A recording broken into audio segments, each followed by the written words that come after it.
Whenever a new headline drops about modern surveillance or government censorship or some heavy-handed new law, our collective minds instantly jump to one very specific nightmare. We immediately point and shout, "This is exactly like George Orwell's 1984." We've spent decades absolutely terrified of Big Brother watching us from the shadows. But in this explainer, we're going to dig into the data, the literature, and the actual reality of our modern world to uncover a deeply unsettling truth. While we were all so busy looking out for Orwell's Big Brother, another, completely different prophecy quietly took over our lives. So that brings us to the big question, the chilling premise we really need to unpack today. Which dystopia are we actually living in?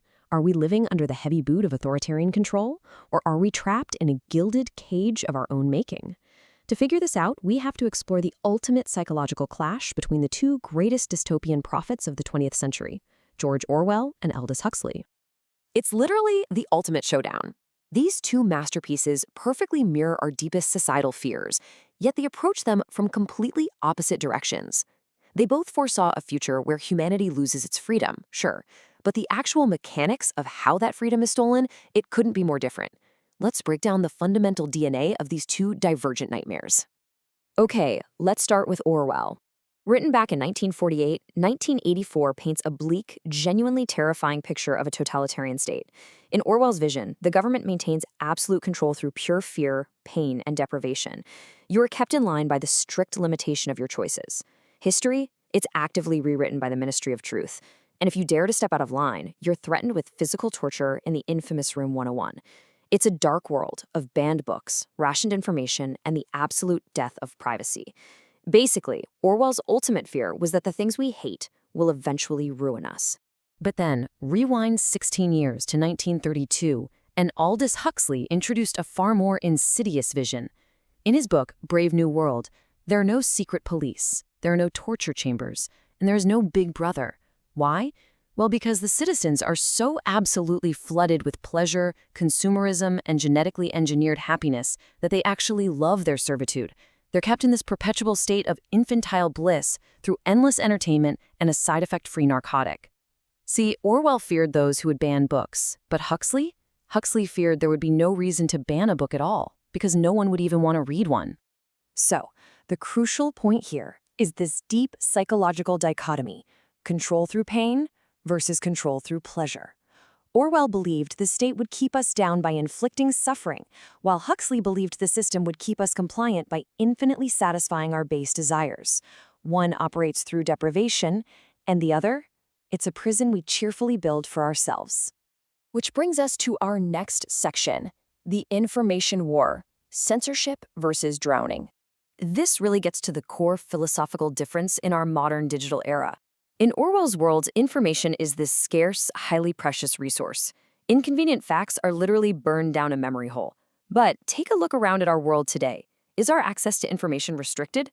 Not at all. We are absolutely drowning in it. And Huxley predicted exactly this, an information ocean. We are reduced to a state of passivity and egoism simply because we are totally overwhelmed. Orwell feared the truth would be forcefully concealed from us. Huxley, accurately, feared the truth would be drowned in a sea of irrelevance, endless clickbait, and sensationalism. We aren't being starved of facts, guys. We're being stuffed with digital junk food until we literally can't digest the truth anymore. And man, this brilliantly illustrates the dark irony of our surveillance state. We were all warned about Big Brother watching us against our will.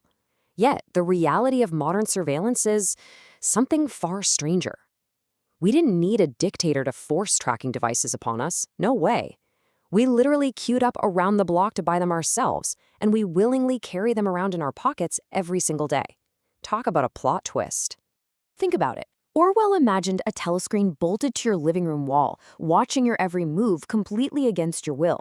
Now, that requires massive government energy and enforcement. But Huxley's model explains what actually happened. We willingly feed our most intimate data to algorithms. And we don't do it out of fear of a secret police. We do it because the algorithm rewards us with a continuous, perfectly tailored dopamine loop. The modern dictator isn't some politician screaming from a podium. It's an automated, invisible system designed to give us exactly what we want, so we never, ever look up from our screens. Moving on to the next section, the death of meaning. Manufactured anger versus infantile bliss. So, how do these systems actually handle human emotion? Emotion is the engine of rebellion, right? So, a dystopian system must either weaponize it or completely neutralize it. Orwell's 1984 unites its population through manufactured anger, a daily ritual called the 2 minutes hate. It relies on constant psychological fury to keep the public aligned with the state. Huxley's world state does the exact opposite. It eliminates anger entirely. They use soma, a narcotic of instant gratification. By replacing deep spiritual meaning, complex art, and real human relationships with shallow, easy pleasures, the citizens completely lose the emotional capacity to care, let alone rebel.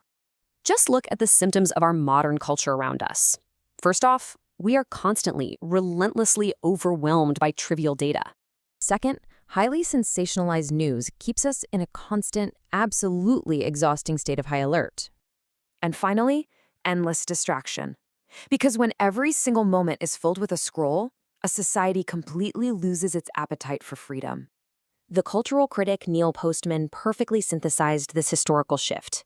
He noted that Orwell warned we would be overcome by an externally imposed oppression, a captive culture, a boot stamping on a human face forever. But Postman's true warning, echoing Huxley, is right here. Huxley warned that we would become a trivial culture. A culture so utterly obsessed with amusements that we essentially giggle while our liberties evaporate. The horrific reality is that Huxley's foresight maps flawlessly onto our modern digital behavior. Which brings us to the synthesis, the hybrid dystopia. So if Orwell was wrong about the method of control in the West, and Huxley was right about the distraction, where exactly do we stand globally today? Well, we didn't get just Orwell, and we didn't get just Huxley. We actually created a terrifying hybrid. On one side of the coin, authoritarian systems globally utilize Orwellian tech, facial recognition, strict social credit scores, and punitive surveillance to crush dissent. On the flip side, democratic societies utilize Huxleyan tech, algorithmic entertainment, hyperconsumerism, and pacification through convenience. We have literally managed to merge the absolute worst of both nightmares into one cohesive global digital infrastructure. Ultimately, it boils down to this. We are watched like Orwell's citizens, but we are too incredibly distracted, just like Huxley's, to even notice. Just let that sink in for a moment. Finally, let's talk about the way out, the awakening, reclaiming your mind. We can't end this explainer simply by diagnosing the disease, right? Both Orwell and Huxley wrote their masterpieces as flashing warning signs for us. So how do we break out of a prison that feels so perfectly comfortable? Well, the cure is exactly what the Romantics argued centuries ago. Step 1, protect independent thought.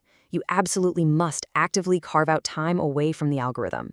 Step 2, embrace deep art over shallow distraction. Challenge yourself with complex ideas instead of settling for instant gratification. Step 3, reclaim your imagination. Because the ultimate power of a dystopia is making you believe no other system is even possible. The exact moment we prefer comfortable illusions over difficult truths, that is the moment the dystopia officially wins. Which brings us to the end of our analysis today, and I really want to leave you with this stark question. Which dystopia scares you more?